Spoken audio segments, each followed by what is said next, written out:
আমার স্বামীর যা জায়গা জমি আছে সেগুলো এখন পর্যন্ত আমরা কেউ বুঝিয়ে পাই নাই। এক ছটাকও আমাদেরকে বুঝিয়ে দেওয়া হয় নাই। এই 9 বছর হয়ে গেল, এখন পর্যন্ত আমরা কিচ্ছু হাতে পাই নাই।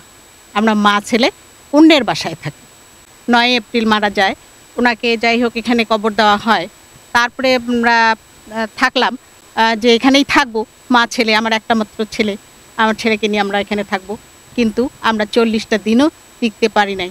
নানান অশান্তি, নানান যন্ত্রণা, নানান ঝুট ঝামেলা করার পরে মানে বাধ্য হলাম আমরা এই বাসাটা ছাড়তে। কিন্তু এই বাসায় আমরা কোনো লোকও রাখতে পারি না, কোনো লোক এখানে টিকতে পারে না, রাখতে দেওয়া হয় না।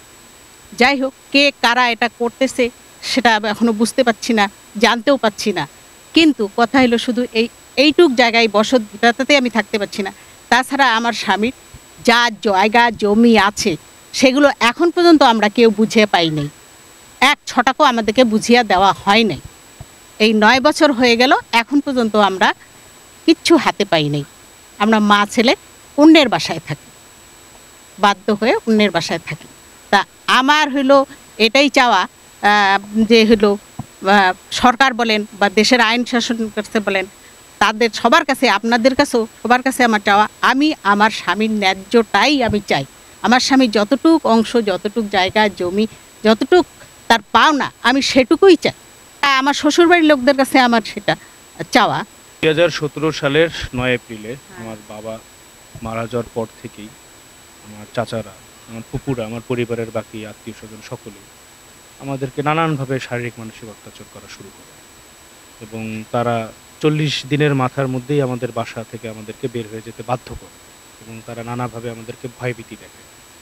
তারা দেখা গেল রাতের বেলা বাসার মধ্যে ঢিল ছুটতেছে, দিনের বেলা নানানভাবে রাস্তাঘাটে ছেলেপেলে দিয়ে বিভিন্ন ধরনের খারাপ কথা অঙ্গিভঙ্গি করাচ্ছে এবং নিজেরা ডিরেক্টলি তারা বলেই দিছে যে এ বাসায় আমাদের থাকা চলবে।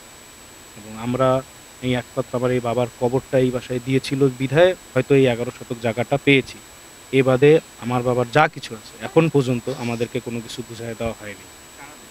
আমার চাচার ফ্যামিলিরা, আমার বাবার ফ্যামিলিরা, আমার চাচা পুকুরা সকলে, এবং তারা সকলে, রেজাউল করিম আমার সবচেয়ে যে বড় যে চাচা, সে, মেজর আছে, আবু মুসা আছে, তারপর হইতেছে ইব্রাহিম আছে, হাজরা আছে, খালেদা আছে, এরা সকলেই জড়িত, এরা ফুপু। এবং এরা কেউই এখন পর্যন্ত কেউ একবারের জন্য এগিয়ে আসে নেই যে আমরা ভাতিজাকে তার প্রাপ্য জায়গাটা বুঝিয়ে দিই।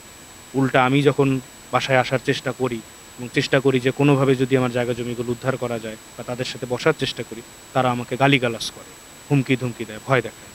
এবং আমরা অনেক কষ্টে কামাল কাসনার মধ্যে একটা বাসা ভাড়া নিয়ে, ছোটোখাটো বাসা একটা, অনেক কষ্টে দিন যাপন করতেছি। সেখানেও তারা গুন্ডা পান্ডা পাঠায়, আমাকে হুমকি দেয়, মারার ভয় দেখায় এবং বলে যে তোমরা যদি আইনের ব্যবস্থা নাও তাহলে তোমাকে আর তোমার মাকে মেরে ফেলবে।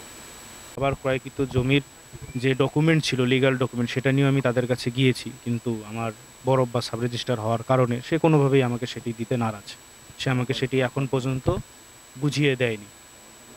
আমার বড়ব্বা রেজাউল করিম, যিনি সাব রেজিস্ট্রার ছিল, এক্স সাব রেজিস্ট্রার ছিল, এগুলো সব কিছু সেই দেখভাল করতো এক সময়, কিন্তু পরবর্তীতে আমার পিতা মারা যাওয়ার পর থেকে সে সাব রেজিস্ট্রার হওয়ার কারণেই, যেহেতু তার কাছেই সব কিছু ছিল, সে এখন কোনোভাবেই আমি যেটা যতটুকু পাই কোনোভাবেই বুঝিয়ে দেওয়ার মধ্যে সে নেই।